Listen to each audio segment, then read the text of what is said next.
My YouTube channel. I am doctor Shafaq Azmat. आज हम बात करेंगे इस वीडियो में कि बच्चों को कोलिक पेन होता क्यों है, उनको हम लोग कैसे ट्रीट कर सकते हैं और उसकी क्या कॉजेज होती हैं। तो सबसे पहले आप मेरे चैनल को सब्सक्राइब कर दें ताकि आने वाली वीडियो सबसे पहले आप तक पहुंच सकें।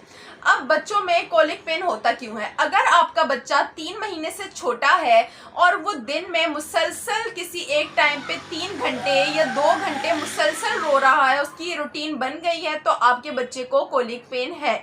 ठीक है। अब ये कोलिक पेन होता क्यों है, ये क्या होता है कि ये जब बच्चा फीड करता है, या तो वो मदर फीड कर रहा होता है या टॉप फीड जो भी कर रहा है, तो उस दौरान क्या होता है बच्चा एयर भी इनहेल करता है, मतलब हवा भी अपने अंदर ले लेता है। ठीक है ना, फीड करने के दौरान।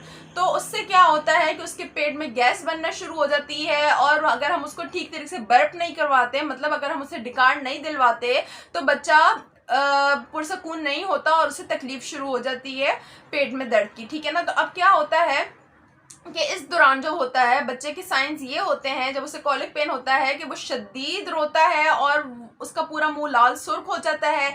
इसके अलावा ये होता है कि वो अपने आप को अकड़ा लेता है। ठीक है। अपना उसका जो पेट होता है वो टाइट हो जाता है, यानी कि सख्त हो जाता है, और अपनी मुट्ठियां भींच लेता है, मतलब क्लेंचिंग उसकी पोजीशन बन जाती है उसकी मुट्ठियों की।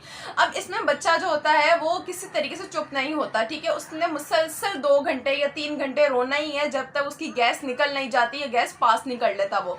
तो जो मैंने देखा है तो उसमें क्या होता है कि बच्चे को अगर आप टहलाते रहें, ठीक है ना, उसकी पोजीशन ऐसी बना के उसे अपने हाथ में थोड़ा उल्टा करके डाला हुआ हो और उसे टहलाते हैं ना, तो बच्चा काफ़ी पुरसुकून हो जाता है। लेकिन जैसे ही आप उसे लेके बैठते हैं वो फिर रोना शुरू कर देता है, या किसी एक पोजीशन में रखते हैं वो फिर रोना शुरू कर देता है, क्योंकि उसकी गैस पास नहीं हुई होती। जब उसकी गैस पास हो जाएगी बच्चा पुरसुकून हो जाएगा।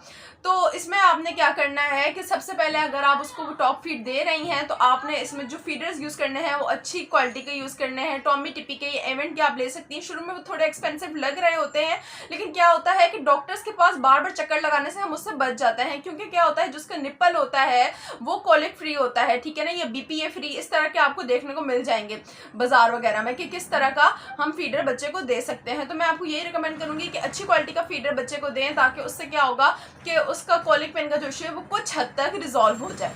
ठीक है। अब उसमें आपने ये करना है कि बच्चे को आपने डाइगैस ड्रॉप्स देने हैं। डाइगैस ड्रॉप्स बहुत अच्छे होते हैं। ठीक है ना, उस एक तो वो हर्बल होते हैं, वो नुकसान नहीं पहुंचाते, और उसमें ऐसे इंग्रेडिएंट्स होते हैं जो गैस आसानी तौर पे पास करवा देते हैं, जैसे कि सौंफ हो गई या मुलहट्टी हो गई। ठीक है, इस तरह के वो होते हैं, इंग्रेडिएंट्स होते हैं, यानी कि ये हर्बल प्रोडक्ट है और इसका कोई नुकसान नहीं होता। अब आपने ये देनी किस तरह है कि आप हर फीड के बाद उसे 2 कतरे पिलाएंगे और उसे अच्छे तरीके से बर्फ करवाएंगे, यानी कि उसे डिकार्ड दिलाएंगे। ठीक है ना, आपने हर फीड के बाद करवाना है। उससे क्या होगा कि बच्चा कोलिक पेन उसका काफ़ी हद तक रिजॉल्व हो जाएगा और आप बार बार डॉक्टर के पास चक्कर लगाने से बच जाएंगे।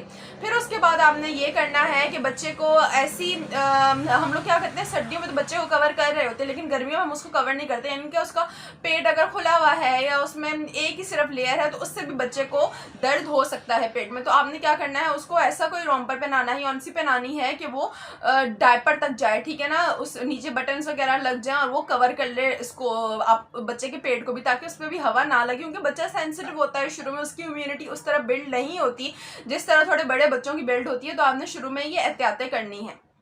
फिर उसके बाद आप क्या कर सकती हैं कि आपने इसको बच्चे का ये करना है कि आप उसको मसाज कर सकती हैं। मसाज आपने किसी भी ऑयल से कर लेना है। आप कोकोनट ऑयल, अगर फॉर एग्जांपल गर्मियां हैं तो आप कोकोनट ऑयल में उसको अच्छी तरीके से हाथों में रब करें और उससे बच्चे की अच्छी तरीके से मालिश करें। ठीक है ना, आप उसके पेट पे मालिश करें, उसके सीने पे भी मालिश कर सकती हैं, और उससे क्या होगा कि तो बच्चा रिलैक्स भी होगा, उसको नींद भी अच्छी आएगी और वो इन चीज़ों से भी बच जाएगा। फिर उसके बाद अगर सर्दियाँ हैं तो आप ऑलिव ऑयल ले लें, उससे भी आप मसाज कर सकती हैं, आप सरसों के तेल से भी कर सकती हैं, इट्स अप टू यू।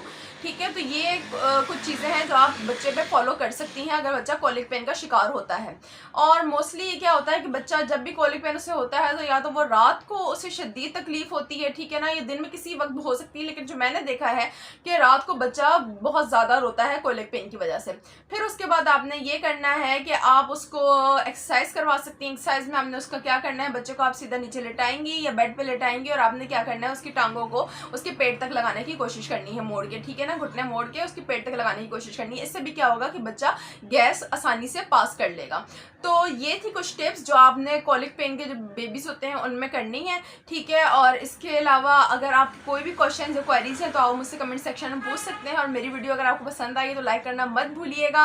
और आपके कोई भी क्वेश्चन या क्वेरीज हैं तो आप मुझसे पूछ सकते हैं या फीडबैक भी दे सकते हैं। आपका कैसा एक्सपीरियंस रहा है अपने कॉलिक पेन के बेबीज़ के साथ, तो आप वो भी मुझे बता सकते हैं। मुझे जान के बहुत खुशी होगी। मेरे चैनल को सब्सक्राइब कर दीजिएगा। मिलते हैं नेक्स्ट वीडियो में। बहुत शुक्रिया। अल्लाह हाफिज़।